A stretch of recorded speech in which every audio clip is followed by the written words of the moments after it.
Welcome back to Anxiety Slayer. I'm Shan Vanderleek, here with my co-host and good friend Ananga Sivir. This is episode 632. This week we're responding to a question from our private Facebook group about feeling tired and low after anxiety. Is there such a thing as an anxiety hangover? It seems any time I have a high anxiety event, it's followed by days of feeling tired and my mood is really low. I just wondered if this is a me thing or if this is common. What a great question. Yeah, and it's not a you thing, it's an anxiety thing. I've definitely experienced this. And to this day, if I have a stressful event, I will feel very tired afterwards. And I think it's an important thing to learn about and know how to take care of. When we experience heightened anxiety, the body and mind are under a lot of strain. And this is where those physical symptoms, along with all kinds of fears and scenarios racing through our minds, this is where all this is playing out. And when there's a break in the anxiety and then the stress hormones drop, we crash and we feel exhausted. Yeah, it's a good description, anxiety hangover. Sometimes I will describe it as an adrenaline drop, where you've got more adrenaline in your body and you're kind of going and coping and dealing with things. And when that stops, you become exhausted. I've certainly had it where if I've been dealing with something stressful, I will find myself just wanting to fall asleep. Mm-hmm. And it used to be something that would concern me, or I would feel like, what's wrong with me? I can't stay awake. But I would fall asleep so quickly. It was like a switch being flicked. I would just instantly crash. And then I realized, no, this is like some kind of emotional exhaustion. And it's something we need to meet with care and with understanding. When you consider everything that's going on in the body and in the mind with anxiety, and how many symptoms we get, and how, we can get that jolt where we feel sick to our stomach, or our legs feel weak, or our arms feel weak, and we feel like all the strength's gone out of us, or we feel shaky.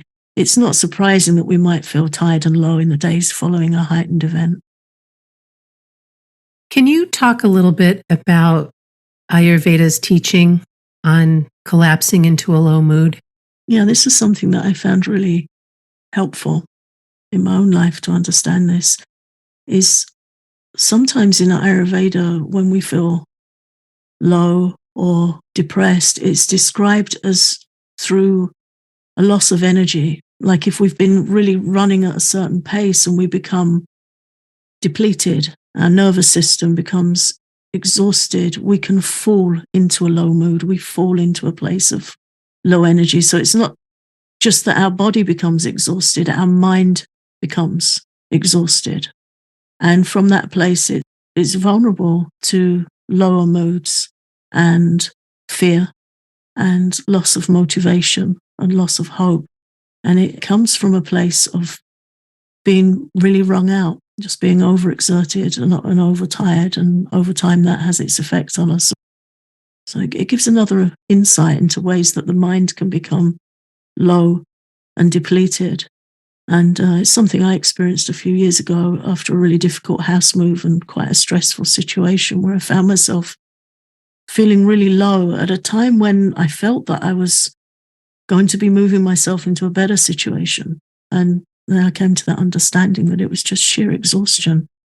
And having witnessed you through that time, I can say that you were so strong, and so many of those listening in are so incredibly strong, and you do so much, and you can do the hard things.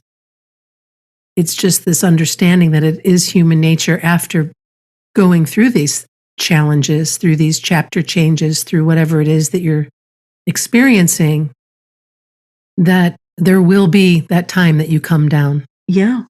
That you do kind of puddle, right? Yeah, and to accept that and to support it, to be kind with it, to know that that's part of how things work. And I think there comes a point when being strong is to say, I have to really look after myself. Mm-hmm. I have to protect my mental health. I have to protect my nervous system, and that the fight we make is for that, which is a soft a soft fight. But, sometimes we're in situations where we're having anxiety episodes that they're happening, they're firing off, and they're causing us extreme stress. And sometimes we're dealing with a life situation where we have to keep running to a point. I think the challenge is to turn to ourselves with kindness as soon as we catch a break. Okay, how can I support myself to recover from this as well as I can? And what can I take? And we're going to talk about this later in this episode, but what can I take from this into future situations? What can I learn? Mm-hmm. There's always things we can learn of how we might do things differently in the future. And it's not saying that we didn't do it okay this time. We all do the best we can with what we're facing in the moment. But we can continue to learn and we can continue to adjust. But with anxiety, it's really important to be compassionate and be open to exploring alternatives, and also to understand that it's such a huge event in the body. I think of anxiety in the body as being like a thunderstorm. It's a massive event with so much energy going on. And sometimes in the night you hear a thunderstorm and you hear it roll out. Mm-hmm. And it's not overhead anymore, but you can still hear it rumbling and you still see the odd flash of lightning. And that can happen with anxiety too. Or you could think of it as like aftershocks with an earthquake, because it's such a massive energy event in the body that it can have a bit of ongoing motion afterwards. And we might have some minor anxiety spikes afterwards. If we can understand that, we can keep them as minor anxiety spikes. Otherwise, when our mind gets involved, we might think, oh my God, it's going to happen again. I'm going to have another big episode again. And as soon as the mind gets into that kind of thinking, we're helping it be a big event. So really important to educate ourselves about how these things work and how we can support ourselves. And some of the ways that you can support yourself, right at the top of the list, is rest. Rest as much as you can, but while keeping your mind gently supported. And that means perhaps you're listening to some soothing music or a guided meditation, or you have some white noise. My friend, the fan that I sleep with to help me fall asleep, whatever that is, where you can really cocoon and care for yourself, and to let the people that you love know if you need an afternoon to rest and relax, or whatever it is you need, so that you don't have the additional worry about promises made or things you need to do or take care of in regards to your friends or family.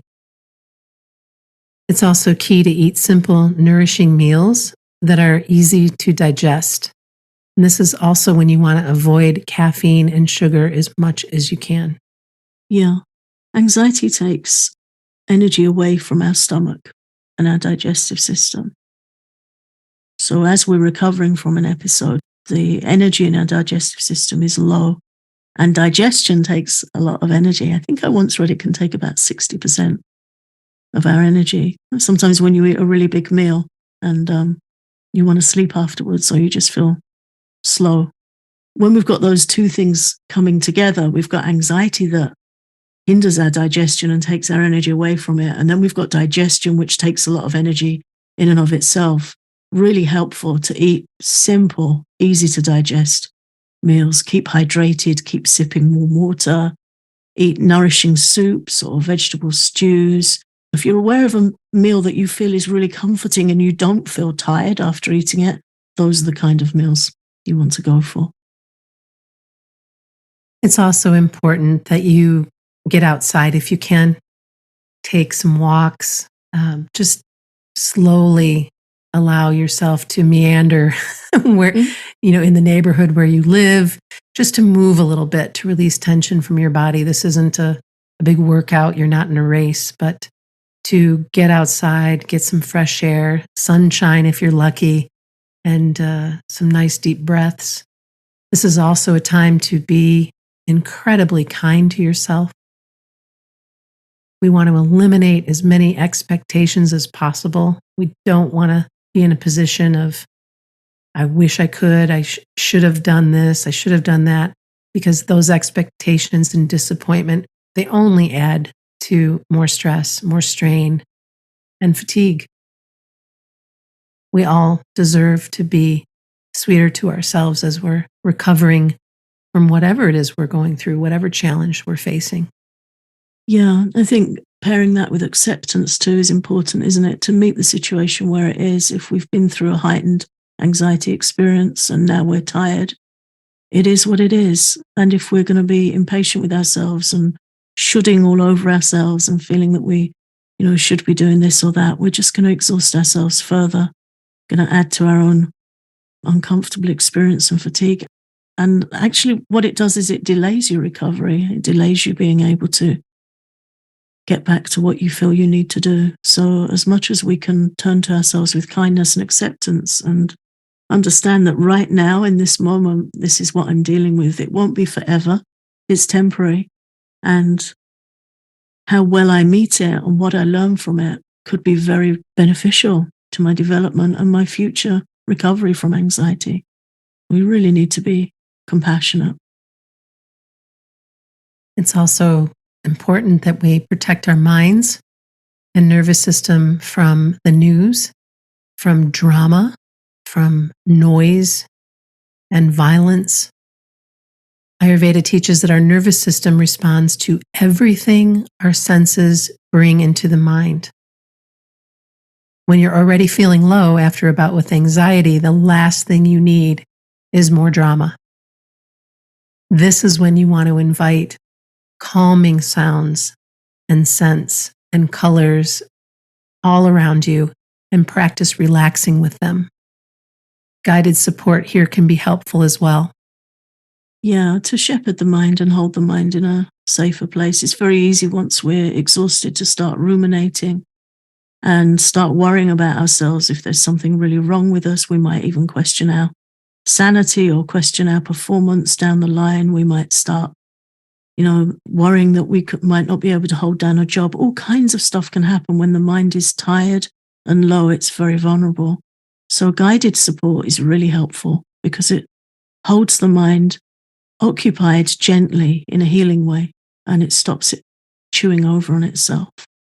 And in connection to that, doing something daily that rests and supports your nervous system, both for recovery from a heightened anxiety event and for supporting general long-term anxiety, is really helpful. It's helpful in both cases.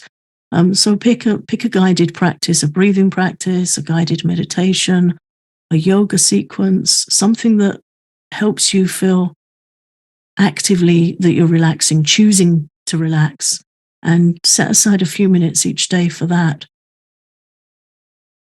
And you might find that getting support is something that speaks to you. So consider talking with a professional who can support you through understanding anxiety and can help you make changes to support your mental health. Yeah, having that different perspective from somebody that's trained to support.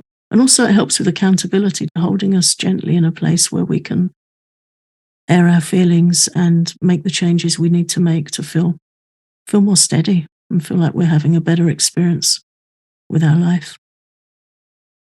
Today's show is brought to you by BetterHelp. Getting to know yourself is a lifelong process because we're always growing and changing.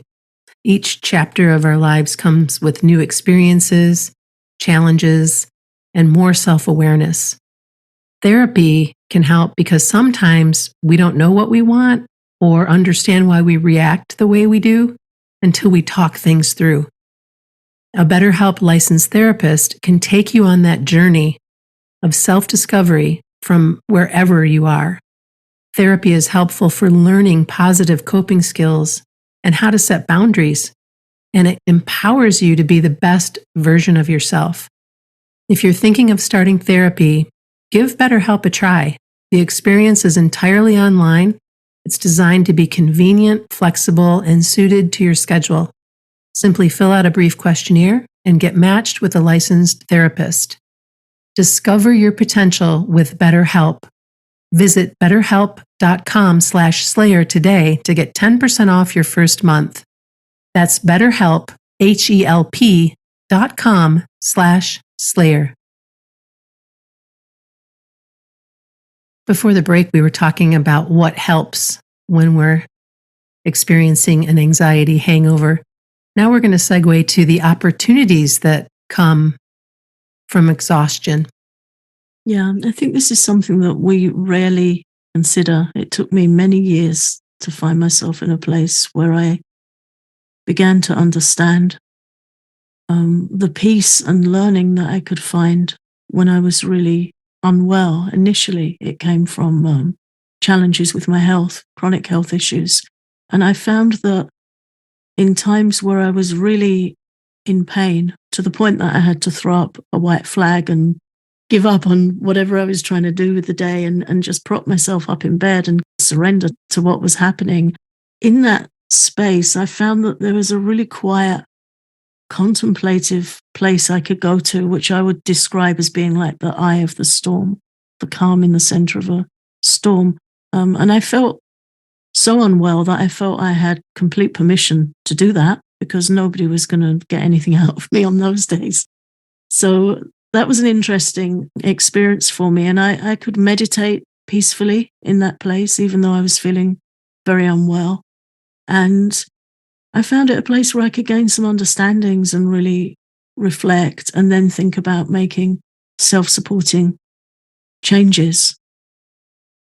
And later that came to me through anxiety too, where we can think of anxiety as a messenger, as a teacher, rather than as a feared and cursed experience, just changing our experience with it. And when we have a heightened episode and we feel so tired and so exhausted afterwards, to take the opportunity to reflect and see how we're doing and see where we might make some loving changes. And some of the reflections that we can sit with are, am I taking good care of myself? Am I eating well? Am I making time to eat? Can I improve the quality of my rest and relaxation? Can I make my nest a little bit more comfortable? Am I contributing to my anxiety in some way? I've had an awareness recently how I can whip myself up into stress and anxiety so quickly. And then when I'm in that space of reflecting about it, I just kind of scratch my head and go, why did I make that choice? Did I make that choice? Is that a habit? Where is that coming from that I wouldn't just be a little bit more, it is what it is. Now, what have I learned and where can I go from here? Versus that feeling that you can get, when you get maybe an email or a message or a voicemail or something that lands in a way that makes your stomach drop. Mm-hmm. Or that somebody might say something that lands in a way that makes you feel a bit defensive. And then you can kind of just get yourself riled up. And I know I'm not alone in this, which is why I'm bringing it forward. It's like, oh, wait a minute. I can learn how to respond to this rather than react to this. It takes practice, but I can go, oh, you know what? That's an old pattern. It would serve me better to take this in, take a breath, and then get curious about what's going on versus creating a story that may or may not be true. Yeah. This is where we can work on things, improve things so that we don't let that train leave the station. Yeah. And it's a really powerful stage of self-healing, that initial realization when we say, did I just make that worse for myself? Or have I spent my time and energy well there? It's an important inquiry. And again, to do it with kindness. I had this a few days ago where I was really tired and I was feeling a little bit low. Something had come up and I didn't make the best choice I could have in self-care because I was too tired. I just felt so tired. And then what I realized was just rest. It's okay. You're not going to do so much today. So make sure that what you're putting into your head is soothing, uplifting, gentle, Don't crank on yourself. Today's not a day for expectations. And I was pleased to say at the end of the day, I realized that I was able to be a lot more gentle with myself than I would have a few years ago. And I took that as the progress of the day. And it is progress. Yeah. I was kinder to myself. I didn't go to bed feeling disappointed or stressed or like there was more I could have. I knew I couldn't do any more with the day than the little I did other than rest. Mm-hmm. And I just went to bed with the gratitude for a comfortable bed and knowing that tomorrow was another day. Mm. When we get to that point where we can look and honestly say, and it's not a self-criticism and it's not something we need to feel self-defensive about, when we can look and say, is there something I could work on or improve? There's always something we can work on. And am I contributing to my anxiety in some way? Sometimes we are, often we are, because of the programs we've got running. It's not a flaw in us. It's just a great thing to be able to look at it and kindly say, oh, I could have done that differently. I hope I can note that and do that differently next time. Yeah. And some days we'll do great with it. And some days we won't. Some days we'll mentally fall on our face.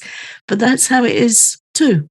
We're all under a lot of influences and we're all under a lot of pressure. So sometimes we're going to do great and sometimes we're going to struggle. But so long as we can maintain a hopeful outlook, be compassionate to ourselves and think, well, I've always got the chance to learn and move forward in the future with this. Every moment we have the choice to support ourselves. I love hearing you say that. Thank you for listening to Anxiety Slayer. We're so grateful that you come back week after week.